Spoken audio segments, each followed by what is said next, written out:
Hello everyone, I am Stuti Srivastava. I have a master's in pharmacology and presently I am working as an assistant professor in Axis Institute of Pharmacy. Today the topic which we will be discussing is Alzheimer's disease. So how this disease manifests in itself in a healthy human being and how it further progresses and what all changes it causes in a human's personality, that all will be discussed, and some potential effects that can be seen by using different drugs, that will be discussed further. So firstly Alzheimer's disease की definition हम समझने की कोशिश करेंगे. So Alzheimer's disease is a specific neurodegenerative disease and it is the most common cause of dementia in the older people. So ये एक ऐसे तरीके की डिजीज़ है जो कि ज़्यादातर ओल्डर पीपल में देखने को मिलती है. जैसे जैसे इंसान की उम्र बढ़ती है उनके ब्रेन में सर्टेन चेंजेस होते हैं which finally might result into Alzheimer's disease. ये एक न्यूरोडीजेनरेटिव डिजीज़ होने का ये मतलब है कि यहाँ पर न्यूरॉन्स जो होंगे वो डीजेनरेट हो जाते हैं. दे डू नॉट रिमेन नॉर्मल, पहले के जैसे वो नहीं रह पाते हैं. नेक्स्ट पॉइंट यहाँ पर जो इम्पॉर्टेंट है that it is a common cause of dementia. So अगर हम डिमेंशिया को समझने की कोशिश करें, डिमेंशिया एक जनरल टर्म है जहाँ पर हम लॉस ऑफ मेमोरी या फिर language, problem solving skills and other thinking abilities कि जो भी हमारी एबिलिटी होती है वो सारी एबिलिटीज़ इंटरफेयर हो जाती है. इस इंटरफेरेंस का मतलब ये है that it might affect the persons daily life. So all together Alzheimer's एक न्यूरोडीजेनरेटिव डिजीज़ है which affects the older people, causes loss of memory and the loss of problem solving skills. Moving further, clinically it is characterized by loss of memory, inability to learn new things, loss of language function, a dearranged perception of space, inability to do calculations, indifference, depression, delusion and other manifestations. तो ये सारे common symptoms हैं जो कि एक Alzheimer disease से पीड़ित इंसान के अंदर देखने को हमें मिलेंगे. उस इंसान के अंदर मेमोरी लॉस का प्रॉब्लम बहुत स्ट्रॉन्ग रहेगा. उनको कोई भी नई चीज़ सीखने की जो उनकी लर्निंग स्किल्स होती हैं वो over the period of time spoil हो जाती हैं. नेक्स्ट, उनका जो भी परसेप्शन था किसी चीज़ के लिए, डिसीजन मेकिंग स्किल्स जो होती हैं, चाहे वो स्पेस को लेकर के हो, किसी और चीज़ को लेकर के हो, वो अब उनके अंदर इतनी बेहतर नहीं बचती है. इसके अलावा वो पहले जो भी सिंपल कैलकुलेशंस कर लिया करते थे अब वो नहीं कर सकते हैं. There will be indifference, depression, delusion. So यानी उस इंसान की ओवरऑल पर्सनैलिटी, उसका कॉग्निशन, ये सारी चीज़ें इम्पेयर हो जाती हैं. So these deficits affect the patient's social functioning and makes it difficult or even impossible for them to carry on with their daily living. So such a person who has got Alzheimer's disease, उस इंसान की जो normal social life होती है या उनका जो daily routine work होता है उनके लिए वो करना भी नॉर्मल नहीं बचता है, वो उनके लिए मुश्किल हो जाता है. अब अगर हम इंसिडेंसेस की बात करें कि ओवरऑल वर्ल्ड में कितने % लोग हैं जो कि अल्जाइमर्स डिजीज़ के पेशेंट होते हैं. So about 16% of men and women which are belonging to the age group of 65 to 74 years, they have got this disease, and nearly 37% of people from 85 years or above age have this disease. हर साल 3,60,000 जितने new cases Alzheimer disease के हमें देखने को मिलते हैं. अगर हम इस पाई चार्ट को देख करके समझने की कोशिश करें, सो 85 इयर्स के प्लस एज ग्रुप के जो लोग होते हैं, सो देर आर 37% चांसेस कि वो अल्जाइमर डिजीज़ के पेशेंट होंगे. 44% people belonging to the age group of 75 to 84 years of age group, they have got Alzheimer's disease. 16% people belonging to the age group of 65 to 74 have this disease. और अगर हम बात करें 65 years age group से कम के लोगों की, तो उनमें 4% ही चांसेस हैं कि अल्जाइमर डिजीज़ होगी. सो इससे हमें ये समझ में आता है कि अल्जाइमर्स डिजीज़ जो होगी वो ज़्यादातर उन लोगों को इफ़ेक्ट करेगी who are above 65 years of age group. Moving further, अगर हम इस डिज़ीज़ का प्रोग्रेशन समझें, तो इस डिज़ीज़ के प्रोग्रेशन को हम 4 पार्ट्स में डिवाइड कर सकते हैं. Firstly the mild cognitive impairment, ये over the duration of 7 years एक ह्यूमन में रहता है. The disease begins in the medial temporal lobe. तो हमारे ब्रेन में ये जो मीडियल टेम्पोरल लोब हमें नज़र आ रहा है, यहाँ से डिजीज़ शुरू होती है और इंसान को शॉर्ट टर्म मेमोरी लॉस हो जाता है। सो ये चीज़ें कई बार लोगों के साथ कॉमनली होती है कि वो कुछ चीज़ें रख के भूल जाते हैं या कुछ चीज़ें वो करते हैं और फिर उनको नेक्स्ट टाइम करने में दोबारा सीखने की ज़रूरत पड़ती है। So that is a very mild cognitive impairment, जहाँ उनका इंटेलिजेंस, उनका परसेप्शन बहुत ही थोड़ा सा इम्पेयर हुआ होता है। Next comes the mild Alzheimer's disease. So mild Alzheimer's condition जो होती है ओवर 2 years के स्पैन तक रह सकती है। This disease spreads to the lateral temporal and parietal lobes. तो यहाँ हमें नज़र आ रहा है, अगर हम कंपेयर करें तो ब्रेन का जो पोर्शन इफेक्ट हो रहा है दैट इज़ कंपेरेटिवली बिगर और लार्जर। तो यहाँ पर जो डिज़ीज़ होगी वो हमारे लेटरल टेम्पोरल और पैराइटल रीजन को अफेक्ट करेगी। यहाँ पर सिम्टम्स हो सकते हैं, जैसे इंसान को रीडिंग में प्रॉब्लम हो सकती है, उनका किसी ऑब्जेक्ट को रिकग्नाइज करने का जो तरीका था, जो एबिलिटी थी, वो धीरे धीरे लॉस हो सकती है। And there might be poor direction senses. So decision making skills वगैरह भी इस तरीके के कंडीशन में डिस्टर्ब हो सकती हैं। नेक्स्ट अगर हम बात करें मॉडरेट अल्जाइमर्स कंडीशन की, so this continues, if this condition continues it can get converted into a moderate Alzheimer. So moderate Alzheimer 2 year की ड्यूरेशन तक रह सकता है। यहाँ पर जो डिजीज़ है अब वो आगे फ्रंटल रीजन तक आ जाती है। यहाँ पर सिम्टम्स हो सकते हैं poor judgement, impulsivity and short attention. So patient अगर किसी चीज़ के लिए पहले अटेंटिव हुआ करता था तो अब उनकी अटेंशन की स्किल्स जो होती हैं वो धीरे धीरे लैक होने लगेंगी। उनके नेचर में बहुत ज़्यादा इम्पल्सिवनेस आ जाएगी and they will have a poor judgement skill. Next is severe Alzheimer. So this disease might persist for about 3 years and this disease spreads towards the occipital lobe. So यहाँ occipital lobe में ये infection spread हो सकता है, ये condition spread हो सकती है and this might also lead to visual problems. So यहाँ हमें ये समझ में आएगा कि initially इंसान के अंदर एक mild cognitive impairment start होता है, मतलब वो कुछ चीज़ें रख करके भूलना शुरू कर देते हैं या फिर कुछ चीज़ें सीख करके वो दोबारा भूल जाते हैं और उन्हें वो चीज़ें बार बार याद दिलानी या याद करनी पड़ती हैं। जैसे जैसे ये कंडीशन फर्दर बढ़ती है it gets converted into a very mild type of Alzheimer. अगर ये कंडीशन भी परसिस्ट करेगी और ज़्यादा टाइम पीरियड के लिए रहेगी, it will get converted into moderate Alzheimer's condition and finally a severe Alzheimer condition will be caused. So अब अगर हम ब्रेन के परसेप्शन से देखने की कोशिश करें, तो यहाँ पर आप देख सकते हैं कि ब्रेन का स्ट्रक्चर जो है वो धीरे धीरे डिफॉर्म होता चला जा रहा है।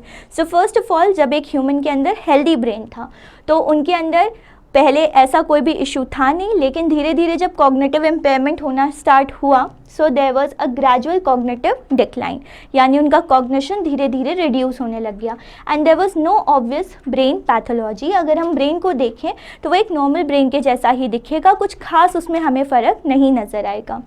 बट देन अगर एक प्री क्लिनिकल कंडीशन में हम नोटिस करेंगे so there will be cognitive decline in episodic memory. उन्हें कुछ कुछ एपिसोड्स याद नहीं रहेंगे, उनकी मेमोरी में से वो कुछ कुछ एपिसोड्स वैनिश हो सकते हैं। Again, there will be no obvious brain pathology and 3 to 4 years before MCI diagnosis. So there will not be any provident effect जो कि हमें देखने को मिलेगा। लेकिन अगर हम ब्रेन का स्ट्रक्चर कंपेयर करें तो थोड़ा बहुत इसमें डिफरेंस आता है, लेकिन इतना खास डिफरेंस भी नहीं आएगा कि हम उसे जज कर सकें।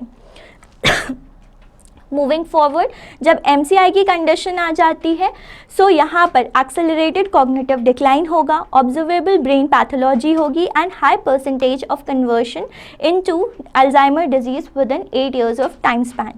फाइनली जब एक इंसान को अल्जाइमर डिजीज़ हो जाती है तो उसके अंदर हो जाता है सिवियर डिमेंशिया।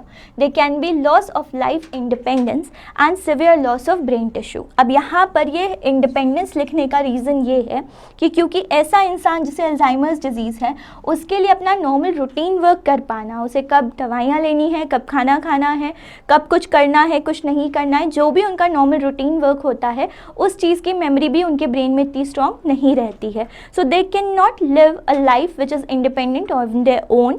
सो इस वजह से उनकी लाइफ में इंडिपेंडेंस लॉस हो जाता है। अगर हम ब्रेन के स्ट्रक्चर को देखें तो धीरे धीरे उसमें डिफॉर्मिटी भी आ रही है। ब्रेन के स्ट्रक्चर को और क्लियरली समझने के लिए हम यहाँ देख सकते हैं सो ये एक नॉर्मल न्यूरॉन है, ये डेंड्राइट्स हैं, एक्सॉन है और इसके अंदर होंगे माइक्रोट्यूब्यूल्स। सो ये माइक्रोट्यूब्यूल्स के ऊपर प्रोटीन प्रेजेंट होता है which is known as tau protein.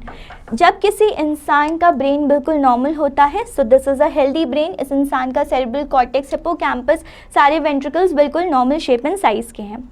धीरे धीरे फिर क्या होगा, उस इंसान को माइल्ड अल्जाइमर डिजीज़ होगी।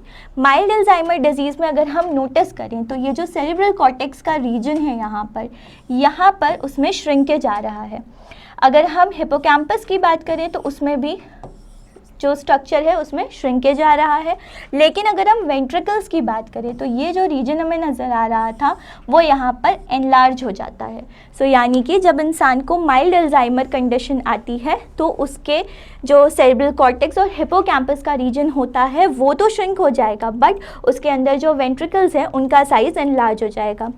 वैसे ही अगर किसी इंसान को बहुत ही सिवियर अल्जाइमर डिजीज़ की कंडीशन है तो बहुत सिवियरली कॉर्टिकल श्रिंकेज होता है और श्रिंकेज हो जाएगा हिप्पोकैम्पस का बहुत सिवियरली। और अगर हम वेंट्रिकल्स की बात करें तो they will be severely enlarged. अब ये दोनों ही चीज़ें होती क्यों हैं? सो ये एक नॉर्मल न्यूरॉन था जिसके अंदर माइक्रोट्यूब्यूल्स थे एक्सॉन में और उस पर टाउ प्रोटीन्स प्रेजेंट थे। सर्टेन रीजंस की वजह से यहाँ पर माइक्रोट्यूब्यूल्स जो होते हैं वो डिसइंटीग्रेट होने स्टार्ट हो जाते हैं। इस डिसइंटीग्रेशन की वजह से बन जाता है एमिलॉइड प्लेक। ये एमिलॉइड प्लेक का फॉर्मेशन जो होता है वो फर्दर ये सारी कंडीशंस को कॉज करता है। सो यहाँ पर हमें ये समझ में आया कि एक नॉर्मल ह्यूमन का जो ब्रेन होता है उसका शेप और साइज़ बिल्कुल नॉर्मल होता है। कॉर्टिकल या सेरेब्रल कॉर्टेक्स जिसे हम कहते हैं उसका स्ट्रक्चर बिल्कुल नॉर्मल रहेगा, वेंट्रिकल्स का साइज़ बिल्कुल नॉर्मल रहेगा। लेकिन जैसे जैसे उसके अंदर फर्दर इन्फेक्शन बढ़ता है तो उस इंसान के ब्रेन का शेप और साइज़ जो है वो भी डिफ़र कर सकता है। Moving forward towards the symptoms, तो अल्जाइमर डिजीज़ के कॉमन सिम्टम्स क्या हो सकते हैं? सबसे पहला और सबसे कॉमन सिम्टम होता है मेमोरी लॉस का। सो एक ऐसा इंडिविजुअल जिसको अल्जाइमर डिजीज़ है, सबसे पहले उन्हें मेमोरी लॉस की प्रॉब्लम हो सकती है। मेमोरी लॉस की प्रॉब्लम होने का मतलब कि धीरे धीरे उनको जो भी चीज़ें याद रहती थी उसके एपिसोड्स चेंज होंगे और उन्हें प्रॉपर चीज़ें या इन्फॉर्मेशन रिकलेक्ट करने में प्रॉब्लम होगी। Next is confusion with time और प्लेस। सो पहले वो उस जगह पर गए हैं या नहीं गए हैं, उन्हें उन जगह तक पहुंचने के जो रास्ते हैं वो सारी चीज़ें पता हैं या नहीं पता हैं। टाइम देख के या वॉच को देख के, क्लॉक को देख के टाइम को जज करना, बताना कि कितने बज रहे हैं, क्या समय है, क्या नहीं है, ये सारी जजमेंट्स करने में उन्हें काफ़ी ज़्यादा कन्फ्यूजन हो सकता है। Next is again poor judgement. So life को लेकर के कोई भी उनकी जजमेंट गलत हो सकती है, स्पेस को लेके उनकी जजमेंट गलत हो सकती है। Next is misplacing things. So this is also very common कि वो अपनी चीज़ें रख करके भूल सकते हैं। हो सकता है कि उन्हें याद ही ना रहे कि उनके पास वो चीज़ थी, वो उनकी बिलोंगिंग थी या फिर नहीं थी। Next is mood changes. So बहुत कॉमन चीज़ हो सकती है अल्जाइमर डिजीज़ के पेशेंट के अंदर, विच इज़ कंडीशन जहाँ पर अचानक से वो बहुत ज़्यादा एक्साइटेड होंगे और अचानक से बहुत ज़्यादा डिप्रेस्ड होंगे। तो कुछ ऐसी स्टेट बहुत ज़्यादा कॉमन है। अब इससे हम ऐसे समझ सकते हैं कि किसी इंसान को ऑलरेडी मेमोरी लॉस की प्रॉब्लम है, उन्हें स्पेस और टाइम की भी प्रॉब्लम हो रही है, वो पुअर जजमेंट कर रहे हैं, थिंग्स को मिसप्लेस कर रहे हैं। सो जब उन्हें ये समझ में आएगा कि उनके साथ कोई चीज़ नॉर्मल नहीं है पहले की तरह, तो डेफिनेटली उनके अंदर मूड चेंजेस की या मूड स्विंग्स की प्रॉब्लम बहुत कॉमनली देखी जा सकती है। Next is trouble in conversation. So because हमारे ब्रेन का जो कॉग्निशन है वो रिस्पॉन्सिबल है हमारी स्पीच के लिए, या हम अपनी बात किस तरीके से रखते हैं। तो एक ऐसा इंसान जिसको अल्जाइमर डिजीज़ है, जिसका ब्रेन का जो पोर्शन है वो बहुत बुरी तरीके से अफेक्ट हो चुका है, सो उन्हें दोबारा से डेटा कलेक्ट करना, इंफॉर्मेशन को अपनी ब्रेन में रीलोकेट करना, और वो क्या चीज़ कहना चाहते हैं, they have to put those thoughts into words and then they have to speak. So completing a conversation might become a troublesome activity for these people. Next is difficulty in completing familiar task. So suppose उनके लिए पहले cooking बहुत easy हुआ करती थी या फिर ironing बहुत ईजी हुआ करती थी। सो इवन ये जो बेसिक डेली रूटीन के वर्क थे जिसमें कि पहले वो काफ़ी बेहतर रहे हो सकते हैं, अब धीरे धीरे उन चीज़ों में, उन स्किल्स में, उन टास्क में वो लैक कर सकते हैं। Next is trouble in planning. So of course अगर इंसान के अंदर इतनी सारी चीज़ें उसके ब्रेन में चल रही हैं तो किसी चीज़ को अच्छे से प्लान करना, उससे प्रोसीड करना वो उनके लिए डिफ़िकल्ट हो जाएगा।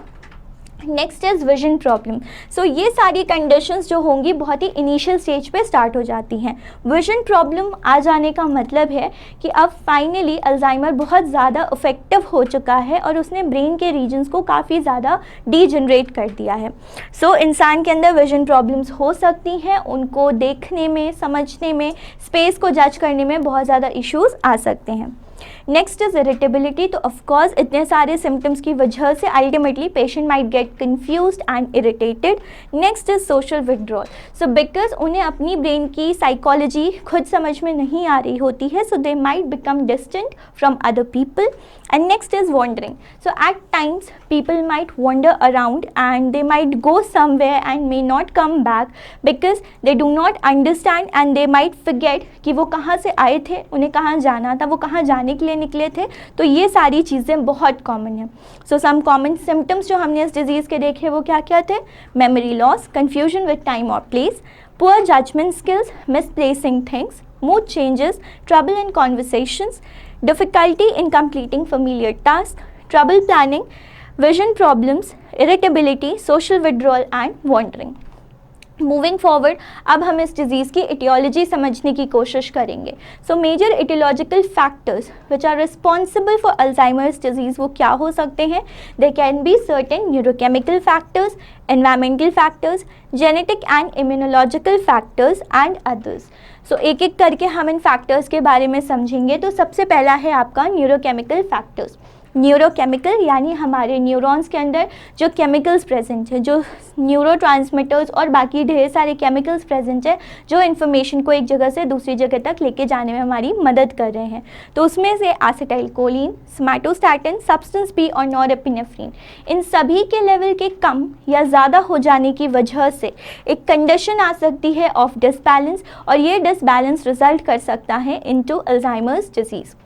फर्दर एनवायरमेंटल फैक्टर्स हो सकते हैं इसके पीछे, such as cigarette smoking, certain infections, metals, industrial और other toxins and use of cholesterol lowering drugs जैसे कि स्टैटिन कैटेगरी की जो मेडिसिन होती हैं, ये सारी ही चीज़ें कॉज कर सकती हैं अल्जाइमर्स डिजीज़ को।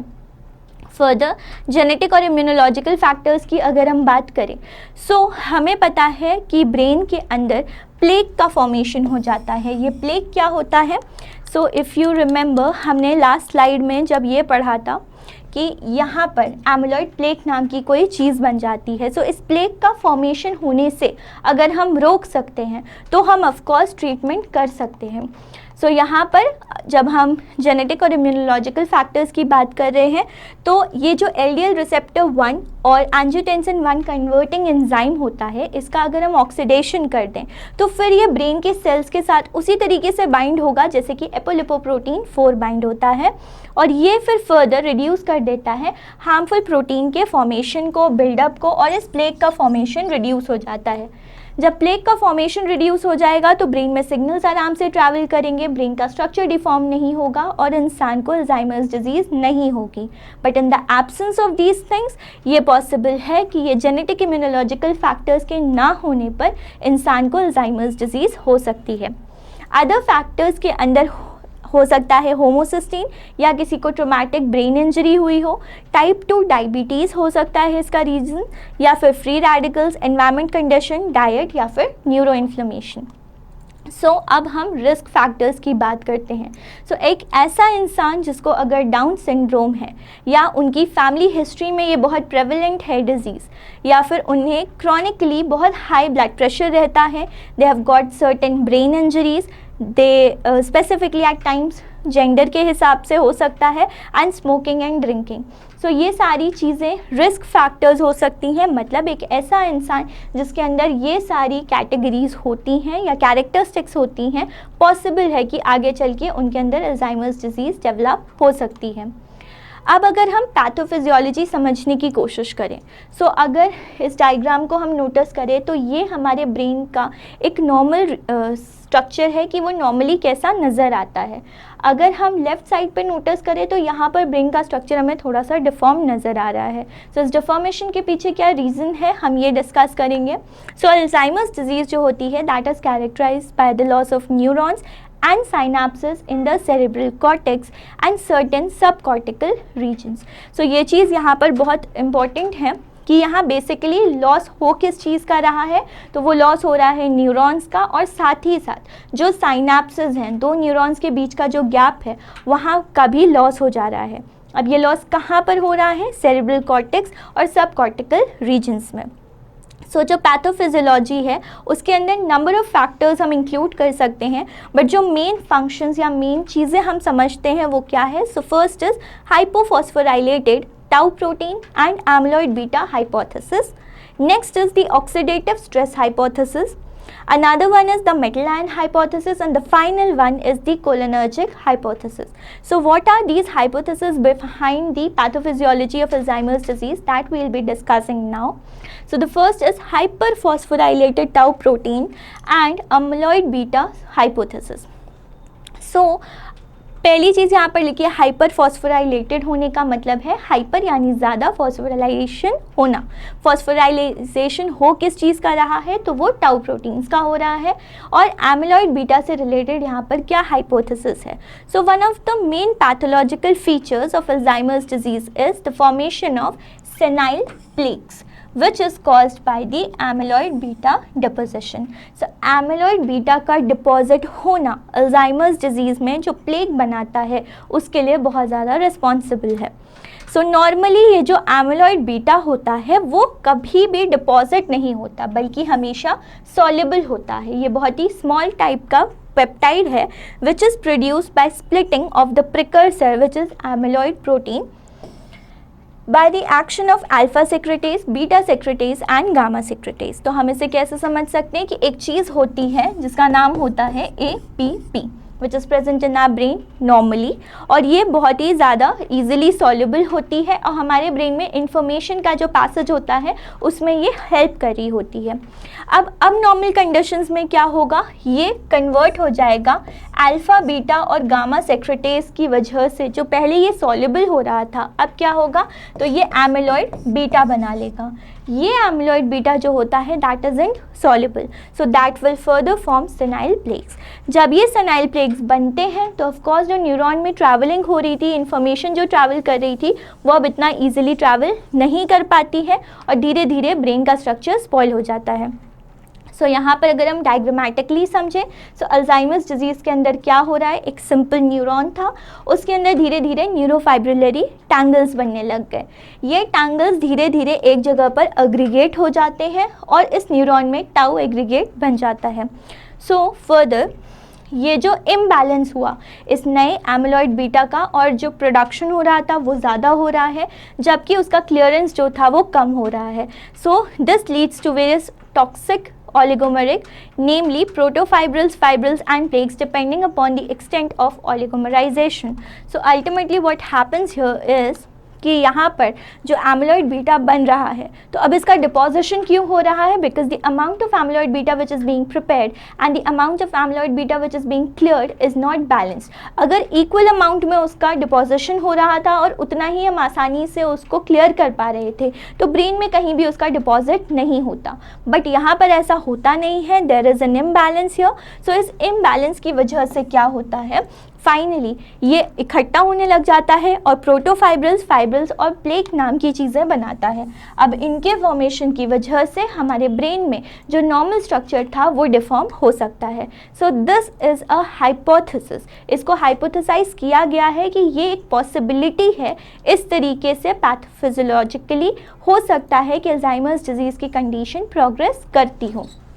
नेक्स्ट अगर हम बात करें ऑक्सीडेटिव स्ट्रेस हाइपोथेसिस की, रिएक्टिव ऑक्सीजन स्पीशीज़ या फिर रिएक्टिव नाइट्रोजन स्पीशीज़ जो होती हैं they are produced in the body during many normal and abnormal processes in the humans. They play a dual role, मतलब ये जो ROS और RNS हमारी बॉडी में नॉर्मली बनता ही रहता है उसका बेनिफिशियल फंक्शन हो सकता है जैसे कि वो सेलुलर सिग्नलिंग पाथवेज में हेल्पफुल है। और अगर हम वेनमस इफेक्ट्स देखें, उसके इल इफेक्ट्स देखें, तो हो सकता है कि वो हमारे सेल के स्ट्रक्चर्स को ख़राब कर दे। So it might lead to cell membrane, lipid, protein and DNA deformation. So वो इन रीजन्स का या इन सेलुलर स्ट्रक्चर्स का डिफॉर्मेशन कर सकता है। सो यहाँ तक हमें ये समझ में आया है कि ये जो रिएक्टिव ऑक्सीजन स्पीशीज़ होती हैं या रिएक्टिव नाइट्रोजन स्पीशीज़ होती हैं, वो नॉर्मली हमारी बॉडी में बनती हैं और इनके दोनों तरीके के इफ़ेक्ट्स हमें देखने को मिले हैं। अब इसके बाद इस पर्टिकुलर केस में क्या होता है, ये जो high amount of oxygen consumption हमारे ब्रेन का, जो कि हम जानते हैं कि हमारी ब्रेन पूरी बॉडी का 20% जितना ऑक्सीजन अमाउंट यूटिलाइज कर लेती है। So this more amount of oxygen than the other mitochondrial respiratory tissues means that the brain is more vulnerable to the oxidative stress। क्योंकि हमारे ब्रेन में जो ऑक्सीजन का अमाउंट है वो 20% चाहिए हमें पूरी बॉडी में से। यानी कि ब्रेन में ऑक्सीजन का अमाउंट ज़्यादा है, वहाँ पर ऑक्सीडेटिव स्ट्रेस होने का चांस भी ज़्यादा होगा। इस वजह से हमारी ब्रेन जो है ऑक्सीडेटिव स्ट्रेस के लिए वल्नरेबल होती है।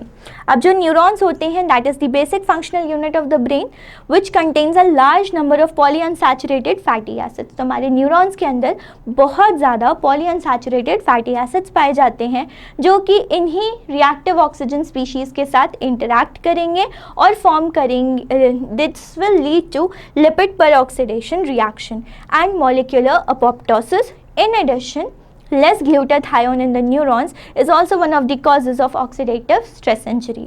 इससे हमने ये समझा कि हमारे ब्रेन में पहली चीज़ ऑक्सीजन की रिक्वायरमेंट बहुत ज़्यादा है। जितना ज़्यादा ऑक्सीजन आएगा, ऑक्सीडेटिव स्ट्रेस होने के चांसेस उतने बढ़ेंगे। अब हमारे न्यूरॉन के अंदर पॉलीअनसैचुरेटेड फैटी एसिड्स बहुत ज़्यादा हैं। ये रिएक्टिव ऑक्सीजन स्पीशीज़ उन पॉलीअनसैचुरेटेड फैटी एसिड्स के साथ कंबाइन होके इंटरैक्ट कर सकती है और बहुत ज़्यादा लिपिड पेरोक्सिडेशन रिएक्शन और मॉलिक्यूलर अपोप्टोसिस कॉज कर सकती है। जिसकी वजह से हमारे ब्रेन में ऑक्सीडेटिव स्ट्रेस की वजह से इंजरी होना पॉसिबल है। This is again a hypothesis कि may be possible oxidative stress की वजह से इंसान के अंदर ये कंडीशन डेवलप हो सकती है। That is what is here depicted in the diagram कि एमिलॉइड बीटा का जो पेप्टाइड प्रोटीन होता है, उसके अंदर यहाँ ब्रेन में ऑक्सीडेटिव स्ट्रेस हो रहा है। इस ऑक्सीडेटिव स्ट्रेस की वजह से लिपिड पर ऑक्सीडेशन हो रहा है, एमिलॉइड बीटा का ऑक्सीडेशन हो रहा है एंड अल्टीमेटली ब्रेन के अंदर और ज़्यादा डिफॉर्मेशन आ रहे हैं। मूविंग फर्दर, अगर हम बात करें मेटल आयन हाइपोथेसिस की, मेटल आयन हाइपोथेसिस के हिसाब से metal dyshomeostasis is involve in the progression and pathogenesis of disease including neurodegenerative diseases and even in cancer. Ionosphere and metal chelators are well-known modulators of transition metal homeostasis, and a number of these molecules are used in clinical trials. Metal binding compounds जो होते हैं, they are not the only drugs which are capable of targeting the transition metal homeostasis. Studies indicate changes in the equilibrium of redox transition metals, mainly copper, iron and other trace elements or metals. Their levels in the brain are found to be high in the Alzheimer's disease. What it ultimately tries to tell is that whenever a metal is present in the human body and it reaches to the brain, what happens is due to its just homeostasis, क्योंकि इसका balance body में create नहीं हो पाता है, तो इसका level जो होगा वो ऑफकोर्स हमारे ब्रेन में ज़्यादा आ सकता है। और अल्जाइमर्स डिजीज़ के कई सारे केसेस में ऐसा देखा गया है कि हमारे ब्रेन में जो मेटल्स का अमाउंट है, स्पेसिफिकली अगर हम कॉपर या आयरन की बात करें तो उनका अमाउंट काफ़ी ज़्यादा पाया गया है। उनके ज़्यादा प्रेजेंट होने की वजह से पॉसिबल है कि इंसान के अंदर ये जो मेटल आयन्स की यूज़ हो रहा है, उसकी एक हाइपोथेसिस हम बिठा सकते हैं कि मेटल आयन की प्रेजेंस की वजह से भी अल्जाइमर्स डिजीज़ हो सकती है। नेक्स्ट इसके बाद अगर हम फाइनल हाइपोथेसिस समझने की कोशिश करें, that is the cholinergic hypothesis which is the most famous hypothesis out of all the others. What happens is the effect of apolipoprotein E genotype on the useful effect of acetylcholinesterase inhibitors in patients with Alzheimer's disease are very well known। हमें पहले से पता है कि ये जो एपोलिपोप्रोटीन ई type का genotype होता है वो बहुत ज़्यादा यूज़फुल है एसिटाइलकोलिनेस्ट्रेज इनहिबिटर्स के लिए। अल्जाइमर्स डिजीज़ के केसेस में। सो एसिटाइल कोलिन को जो डिग्रेड करने वाला एंजाइम होता है उसका इनहिबिटर अगर हम लेते हैं, सो एसिटाइल कोलिनेस्ट्रेज इनहिबिटर की जो मेडिकेशंस होती हैं they are the core for the treatment of Alzheimer's disease. And ये जो APOE यानी एपोलिपोप्रोटीन E टाइप का जो जीनोटाइप होता है, ये सबसे ज़्यादा इम्पॉर्टेंट फैक्टर होता है which is associated with Alzheimer's disease.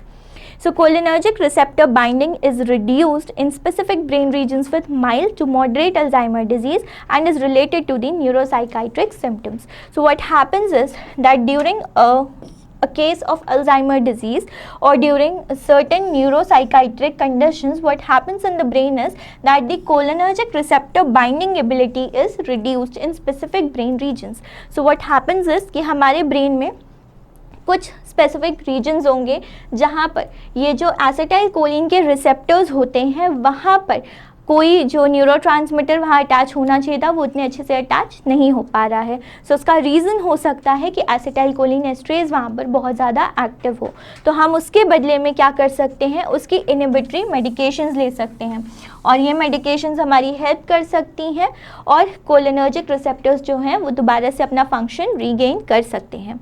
सो अगर हम ओवरऑल पैथोफिजियोलॉजी समझें अल्जाइमर डिजीज़ की तो वो क्या है। सो फर्स्ट ऑफ ऑल क्या होता है, अगर हम बात करें कोलिनर्जिक हाइपोथेसिस की जो अगर हमने अभी लेटेस्ट पढ़ी है, so there is a reduction of acetylcholine. Acetylcholine का रिडक्शन कैसे हो रहा है, क्योंकि एसिटाइल कोलिन एस्टरेज इस नाम का एक एंजाइम यहाँ पर प्रेजेंट है जिसका लेवल बहुत ही हाई है। ये हाई लेवल ऑफ एंजाइम क्या करता है, एसिटाइल कोलिन के लेवल को कम कर देता है। एसिटाइल कोलिन क्या था, एक स्टिमुलेटरी न्यूरोट्रांसमीटर था, अब इसका लेवल कम है, ब्रेन में स्टिमुलेशन कम हो रहा है, कॉग्निशन कम हो रहा है, ultimately it might lead to dementia. दूसरा होता है ऑक्सीडेटिव स्ट्रेस हाइपोथेसिस। सो यहाँ पर ये बताया गया है कि जब ऑक्सीडेटिव स्ट्रेस पड़ता है ब्रेन पर तो फ्री रेडिकल्स का जनरेशन होता है, तो ये फ्री रेडिकल्स जो प्रोड्यूस होते हैं वो ब्रेन के स्ट्रक्चर्स को काफ़ी हद तक डिग्रेड कर सकते हैं। Next is the hyperphosphorylated tau protein hypothesis. तो इसके अकॉर्डिंग एक्स्ट्रा सेल्युलर रीजन्स में एमिलॉइड प्रोटीन्स का डिपोजिशन हो रहा है। ब्रेन के जो न्यूरॉन्स हैं उनके बाहर के जो रीजन्स हैं वहाँ पर ऐसे न्यूरोफाइब्रिलरी टैंगल्स बन जा रहे हैं और इन टैंगल्स के फॉर्मेशन की वजह से ही पॉसिबल है कि ब्रेन का स्ट्रक्चर डिग्रेड हो रहा है, इंसान को अल्जाइमर डिजीज़ हो रही है। Last is the metal ion hypothesis, जिसके हिसाब से मेटल का डिसहोमियोस्टासिस होना यानी सही तरीके से उसका बैलेंस ना हो पाना एक बहुत मेजर रीज़न हो सकता है बिहाइंड दी अल्जाइमर डिजीज़। अगर हम चारों ही हाइपोथेसिस को समझ के आगे बढ़ने की कोशिश करें सो विल अल्टीमेटली सी कि किसी ना किसी रीज़न की वजह से हो क्या रहा है, न्यूरॉन्स का लॉस हो रहा है, चाहे एसिटाइल कोलिन से रिलेटेड हो, फ्री रेडिकल से रिलेटेड हो, या फिर एमिलॉइड प्रोटीन से रिलेटेड हो, या मेटल के डिसहोमियोस्टासिस से रिलेटेड हो। अल्टीमेटली न्यूरॉन्स लॉस हो रहे हैं। फिर धीरे धीरे जब न्यूरॉन्स लॉस हो जाएंगे तो जो ब्रेन में टेम्पोरोफ्रंटल कॉर्टेक्स रीजन है वहाँ पर एट्रोफी हो जाएगी। इस एट्रोफी की वजह से फाइनली क्या हो सकता है, there might be inflammation in the brain, there can be amyloid beta plaque formation and there can be NFT. So finally these all things will lead to Alzheimer's disease. So ये इसकी pathophysiology थी जो कि हम hypothesised कर सकते हैं। Hypothesised करने का मतलब that there are certain chances कि हम चाहें तो इसके अंदर और भी नई चीज़ें इंक्लूड कर सकते हैं, तो रिसर्चर्स की हेल्प से कई और हाइपोथेसिस भी जनरेट करी जा सकती हैं। मूविंग फर्दर अगर हम बात करें डायग्नोसिस की, कि अगर हमें लग रहा है कि किसी इंसान को अल्जाइमर्स की कंडीशन है तो ये हम कैसे फाइनलाइज करेंगे, तो हमें उसके लिए डायग्नोसिस करना पड़ेगा। डायग्नोसिस में हम साइकाइट्रिक असेसमेंट्स कर सकते हैं, मेंटल स्टेटस का एग्जामिनेशन कर सकते हैं, या चाहे तो न्यूरोसाइकोलॉजिकल असेसमेंट भी परफॉर्म करवा सकते हैं। इसके अलावा जो मशीनरी का हेल्प ले करके हम टेस्ट करवाते हैं उसके अंदर CT स्कैन आ सकता है which stands for computed tomography. Next is MRI हो सकता है, magnetic resonance imaging. Next is PET positron emission tomography. Next is SPECT which stands for single photon emission computed tomography. Next CSF examination, CSF यानी cerebral spinal fluid का examination, and the last is electroencephalogram EEG। तो हम चाहें तो verbal confrontation के through या जो भी पेशेंट है उससे कॉन्वर्सेशन करके, उसे कन्फ्रंट करके हम पूछ सकते हैं और शायद हमें उससे कुछ इन्फॉर्मेशन मिल सके, हम उसे डायग्नोस कर सकें। इसके अलावा हम स्कैन के लिए डिफरेंट टेक्निक्स यूज़ कर सकते हैं। जो CSF है उस फ्लूइड को हम एग्जामिन कर सकते हैं, या चाहे तो हम EEG कैलकुलेट करवा सकते हैं और इससे हम वेव्स को देख सकते हैं और उन वेव्स को देख करके हम समझ सकते हैं कि ब्रेन में नॉर्मल ट्रांसमिशन हो रहा है या फिर ट्रांसमिशन अबनॉर्मल हो गया है। फाइनली हम ट्रीटमेंट की बात करेंगे। एक ऐसा पेशेंट जिसको अल्जाइमर्स है और फिर हमने देख लिया डायग्नोस करके और ये प्रूव हो गया कि हाँ उसको अल्जाइमर्स कंडीशन है, तो अब आप उसके ट्रीटमेंट के लिए या उसके बेनिफिशियल एक्शन के लिए क्या कर सकते हैं। तो सबसे पहली चीज़ होती है आप एसिटाइलकोलिन एस्ट्रेज इनहिबिटर्स लेंगे। सो इफ यू रिमेंबर हमने पढ़ा था कि एसिटाइलकोलिन एस्ट्रेज जो एंजाइम था वो कॉज कर रहा था अल्जाइमर्स डिजीज़। तो अगर हम उसका इनहिबिटर लेते हैं that will prevent the breakdown of acetylcholine. Acetylcholine क्या है? एक केमिकल मैसेंजर है which is very important for learning and memory. तो यहाँ पर हम रिवर्सटिगमिन, गैलेंटामिन, डोनापेजिल नाम की ड्रग्स इस्तेमाल कर सकते हैं। नेक्स्ट है हमारा NMDA रिसेप्टर यानी N methyl D aspartate receptor antagonist. So यहाँ पर हम मेमेंटीन वगैरह ले सकते हैं। ये ड्रग्स क्या करती हैं? NMDA रिसेप्टर को ब्लॉक कर देती हैं। सो इसकी वजह से ग्लूटामेट नाम का जो न्यूरोट्रांसमीटर था वो ओवर स्टिमुलेट नहीं हो पाएगा। इसकी वजह से भी हम अल्जाइमर्स डिजीज़ को प्रिवेंट कर सकते हैं। Next is antidepressants. So कई बार एक ऐसा पेशेंट जिसको ये सारी कंडीशंस हैं तो सिम्टम्स आ सकते हैं डिप्रेशन के उसके अंदर, तो उसे ठीक करने के लिए, सिम्टोमेटिक रिलीफ देने के लिए हम एंटी डिप्रेसेंट्स भी इस्तेमाल कर सकते हैं जो वापस से ब्रेन में स्टिमुलेशन कॉज कर सकते हैं। Next is एनेक्सियोलिटिक्स। सो एनेक्सियोलिटिक्स का हम यूज़ कर सकते हैं, एंटी साइकोटिक्स का यूज़ कर सकते हैं, वी कैन यूज़ एंटी कन्वल्सेंट्स, को सोशल इंटरवेंशन करवा सकते हैं, बिहेवियरल अप्रोच यूज़ कर सकते हैं, इमोशन ओरिएंटेड अप्रोच यूज़ कर सकते हैं। The last is here remnants therapy. ये रेमिनेंस थेरेपी क्या है? तो अगर इस पिक्चर को आप ध्यान से देखें सो यहाँ पर जो पेशेंट है वो अपनी पुरानी मेमोरीज़ को दोबारा से देख करके याद करने की कोशिश कर रहा है। तो अगर पॉसिबल हो तो हम पेशेंट को दोबारा से पास्ट में ले जा करके उन्हें अपनी प्रीवियस मेमोरीज़ याद करवाने की कोशिश कर सकते हैं। ये कोई ज़रूरी नहीं है कि इससे उनके ब्रेन पे बहुत ज़्यादा फ़र्क पड़ेगा, but at times it can stimulate a certain area in the brain जहाँ पर वो मेमोरी स्टोर्ड है और उस इंसान की हेल्थ में काफ़ी इम्प्रूवमेंट देखने को मिल सकता है। Next is validation therapy, supportive psychotherapy, sensory integration, stimulated presence therapy, cognition oriented approach, stimulation oriented approach and caregiving. जो भी कंडीशन हो, जो भी डिजीज़ हो, चाहे वो कितनी माइन्यूट क्यों ना हो या कितनी ही ज़्यादा कॉम्प्लिकेटेड क्यों ना हो, केयर गिविंग और उनके ऊपर ध्यान रखने से, उनका ख्याल रखने से, अलॉन्ग विथ गुड मेडिकेशंस और उनकी डाइट वगैरह अच्छी रखने से हम उन कंडीशंस को काफ़ी हद तक बेहतर कर सकते हैं। So that was all for today. Thank you everyone.